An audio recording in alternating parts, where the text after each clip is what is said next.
नमस्कार साथियों, welcome to my YouTube channel Jitendra Gupta classes.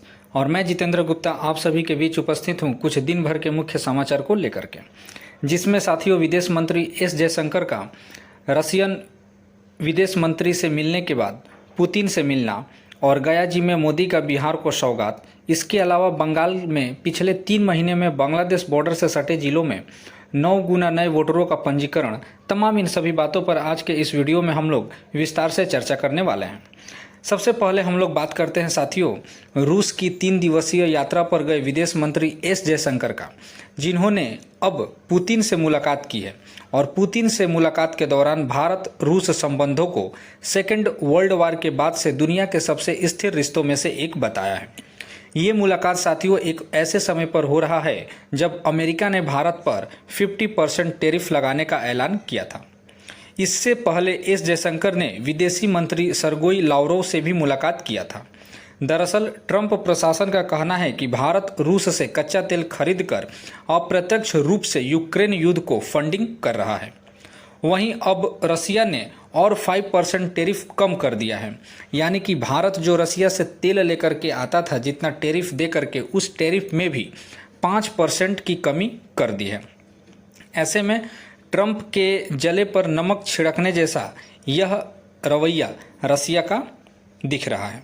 इसके अलावा साथियों जयशंकर ने रूसी कंपनियों से भारतीय भागीदारी के साथ और गहनता से काम करने की अपील भी की है और कहा है कि दोनों देशों को व्यापार को लेकर के और भी संभावनाएं तलाशने की जरूरत है। आप सभी को पता होगा साथियों कि भारत का हमेशा से सच्चा साथी अगर कहा जाए तो वो रसिया ही रहा है। सेकेंड वर्ल्ड वार से लेकर के आज तक रसिया ने हमेशा से भारत का सपोर्ट ही करते आया है और अमेरिका पर किसी का भरोसा नहीं जमता और इस पर विश्वास भी नहीं किया जा सकता। इसीलिए जब भी अमेरिका और रसिया के बीच में भारत को अगर किसी को चुनना होता है तो वह रसिया के तरफ ही आगे आता है। इसके अलावा इजराइल तो है ही।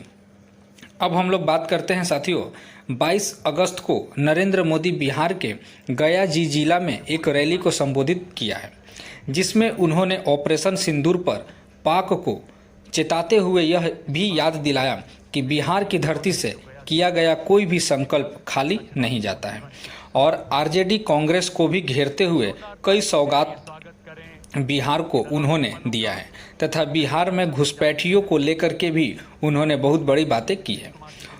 इस रैली में नरेंद्र मोदी ने बिहार को 13,000 करोड़ के प्रोजेक्ट सौंपे हैं। उन्होंने 130वें संशोधन विधेयक के बारे में भी बताया है। इसके अलावा मोदी ने गया जी तथा नई दिल्ली अमृत भारत एक्सप्रेस और वैशाली कोडरमा बौद्ध सर्किट ट्रेन को वर्चुअली हरी झंडी दिखा करके रवाना किया है। मोदी ने बिहार के गया जी में लगभग 34 मिनट तक संबोधन किया और उसके बाद वो बेगूसराय के लिए रवाना हो गए, जहां उन्होंने सिमरिया में गंगा नदी पर बने 6 लेन पुल का उद्घाटन किया।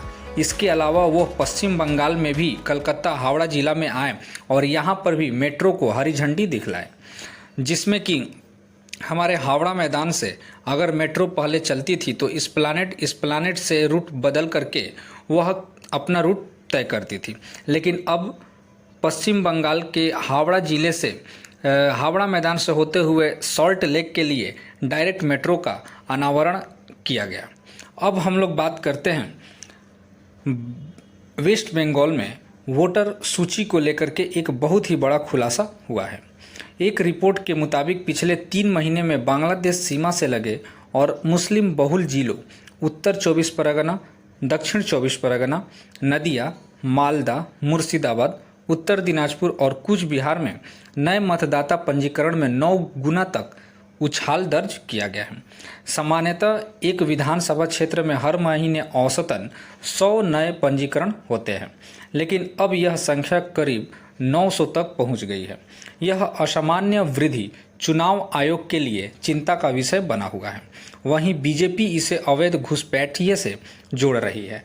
देखने वाली बात है कि बिहार में जिस तरह से एसआईआर लागू हुआ और लाखों वोटरों का वोट करने का अधिकार छीना गया, क्या यह एसआईआर पश्चिम बंगाल में भी लागू होता है? हालांकि पश्चिम बंगाल गवर्नमेंट ने साफ कहा है कि एसआईआर के लिए हमें समय चाहिए, इतना जल्दी हम वोटरों को पहचान करके उन्हें अलग नहीं कर सकते। इसके लिए हमें समय चाहिए और देखना होगा कि यह जो 9 गुना तक उछाल किया गया है, इस पर इलेक्शन कमीशन क्या स्टेप लेता है तथा सेंट्रल का क्या रवैया होता है। तमाम इन सभी बातों पर आज के इस वीडियो में हम लोगों ने चर्चा किया। जल्द ही मिलते हैं किसी नेक्स्ट वीडियो में, तब तक के लिए धन्यवाद।